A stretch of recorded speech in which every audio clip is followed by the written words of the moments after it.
Justice Yashwant Verma कांड मामले की जांच के लिए लोकसभा स्पीकर द्वारा गठित कमेटी का पुनर्गठन हुआ।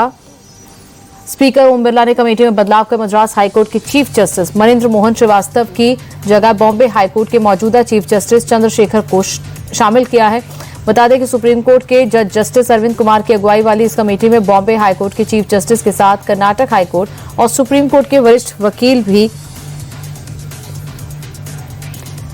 प्रधानमंत्री नरेंद्र मोदी ने सोशल मीडिया पर एक नया कीर्तिमान स्थापित किया। दुनिया के सबसे पहले ऐसे नेता बन गए जिनके इंस्टाग्राम पर 100 मिलियन फॉलोअर्स हो गए हैं।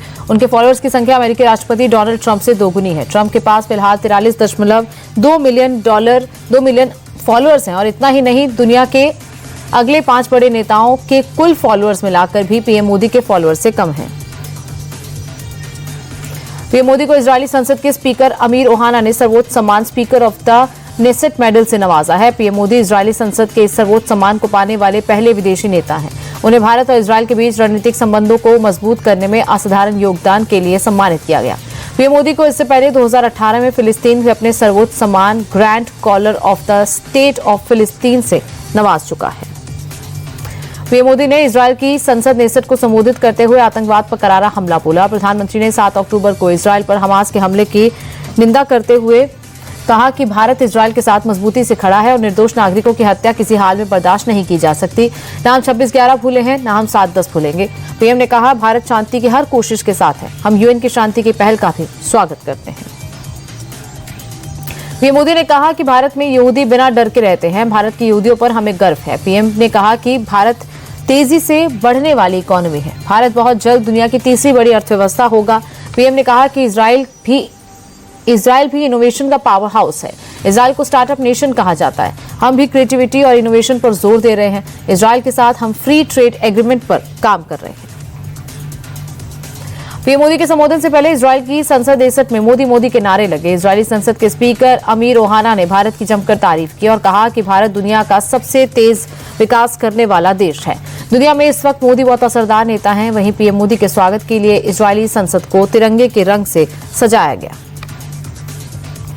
इजरायली पीएम बेंजामिन नेतन्याहू ने भी पीएम मोदी की जमकर तारीफ की। उन्होंने कहा कि वो प्रधानमंत्री मोदी से मिलकर बहुत उत्साहित हैं। मोदी मेरे बहुत अच्छे दोस्त हैं, बल्कि दोस्त से बढ़कर मेरे भाई जैसे हैं। नेतन्याहू ने कहा कि भारत और इजरायल के बीच ट्रेड डबल, सहयोग ट्रिपल हुआ। भारत में यहूदियों का हमेशा स्वागत हुआ है। इजरायल दौरे पर पहुंचे पीएम मोदी के लिए बुधवार को पीएम नेतन्याहू ने डिनर होस्ट किया। इस दौरान उन्होंने भारतीय परिधान पहनकर पीएम मोदी को चौंका दिया। शर्ट पैंट और सदरी पहने नजर आए। उन्होंने इसका वीडियो भी पोस्ट किया और लिखा, मैंने अपने मित्र प्रधानमंत्री मोदी को पारंपरिक भारतीय परिधान पहनकर चौंका दिया। मोदी ने भी रीट्वीट कर लिखा, बहुत शानदार। भारतीय परिधान के प्रति आपका ये लगाव हमारे देश के समृद्ध संस्कृति और परंपराओं के प्रति आपके सम्मान को दर्शाता है। UP CM Yogi Adityanath Japan के यामानाशी पहुंचकर वहां के गवर्नर के साथ द्विपक्षीय वार्ता उन्होंने की। पब्लिक स्कूल पहुंचकर बच्चों से मुलाकात की। उन्हें गिफ्ट्स और चॉकलेट्स भी दिए। यामानाशी जाते समय बीच रास्ते में भी योगी भारतीय मूल के लोगों और बच्चों से मिले। बच्चों ने सीएम योगी के पैर छूकर उन्हें दंडवत प्रणाम भी किया।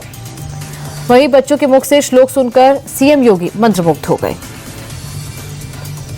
दिल्ली में एआई समिट में हुए हंगामे को लेकर बीजेपी ने एक बार फिर राहुल गांधी को घेरा। बीजेपी ने राहुल गांधी की तुलना 2020 दंगे के आरोपी उमर खालिद से की और दिल्ली बीजेपी ऑफिस के बाहर एक पोस्टर लगाया। यह होर्डिंग बीजेपी प्रवक्ता आरपी सिंह ने लगाया, जिसकी हेडलाइन है, एक अराजक तरीका, देशद्रोहियों के अलग अलग चेहरे। एआई समिट के दौरान हंगामा करने वाले कांग्रेस कार्यकर्ताओं को गिरफ्तार करने पहुंची दिल्ली पुलिस को हिमाचल प्रदेश की पुलिस के भारी विरोध का सामना करना पड़ा। दोनों राज्यों की पुलिस के बीच कई घंटे तक बहस हुई। इस दौरान हिमाचल पुलिस ने दिल्ली पुलिस के जवानों को हिरासत में लिया और साथ ही एक गाड़ी को भी सीज कर दिया। भारी बवाल के बीच दिल्ली पुलिस की टीम 14 घंटे के बाद हिमाचल प्रदेश से निकल पाई। दिल्ली पुलिस ने शर्टलेस प्रदर्शन के 3 आरोपी सौरभ, सिद्धार्थ और अरबाज का दीनदयाल उपाध्याय अस्पताल में मेडिकल कराया और फिर तीनों को एसीजेएम के रेजिडेंस कोर्ट में देर रात पेश किया गया, जहां से दिल्ली पुलिस को तीनों की ट्रांजिट रिमांड मिल गई। जिसके बाद पुलिस की टीम तीनों को लेकर दिल्ली के लिए निकल गई। यूथ कांग्रेस के ये तीनों कार्यकर्ता हिमाचल के रहने वाले नहीं हैं। प्रदर्शन के बाद ये शिमला के रोडू में एक होटल में छिपे थे, जहां से दिल्ली पुलिस की टीम ने उन्हें पकड़ा था।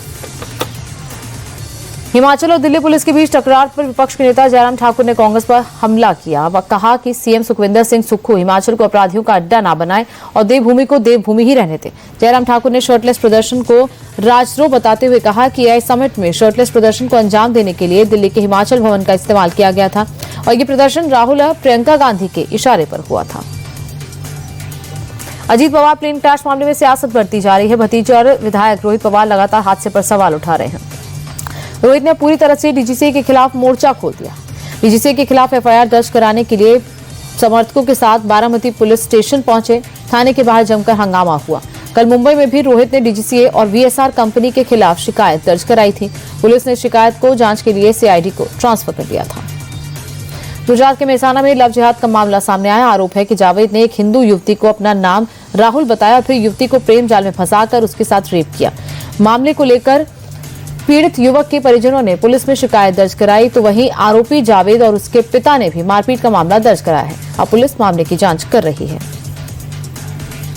दिल्ली के चांदनी चौक में स्ट्रीट वेंडर्स ने स्ट्रीट वेंडर एक्ट को लेकर प्रदर्शन किया। प्रोटेस्ट के दौरान विशेष समुदाय के लोगों ने नारे लगाए, जो जमीन सरकारी है वो जमीन हमारी है के नारे लगाए।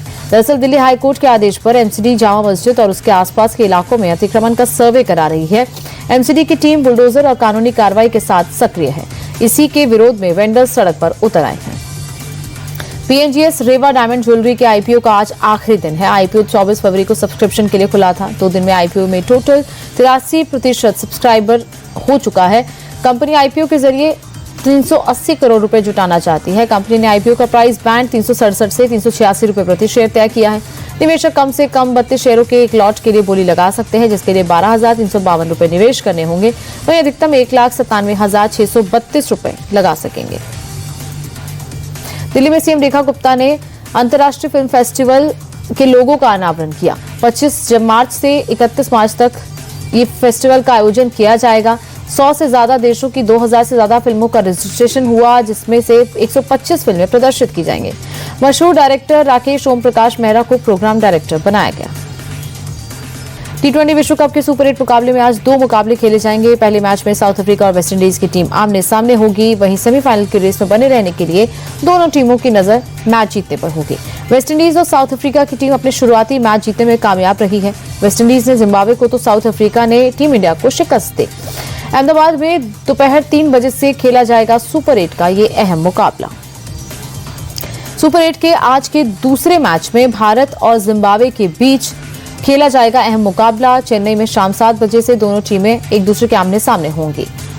सुपर 8 के इस मैच में दोनों टीमों की जीत पर होगी नजर। हारने वाली टीम का विश्व कप में आगे सफर थम जाएगा।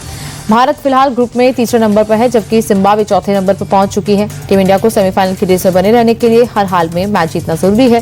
भारतीय टीम को जिम्बाब्वे से चौकन्ना रहने की भी जरूरत है, क्योंकि जिम्बाब्वे ने ग्रुप मैच में ऑस्ट्रेलिया को हराकर बाहर का रास्ता दिखा दिया था।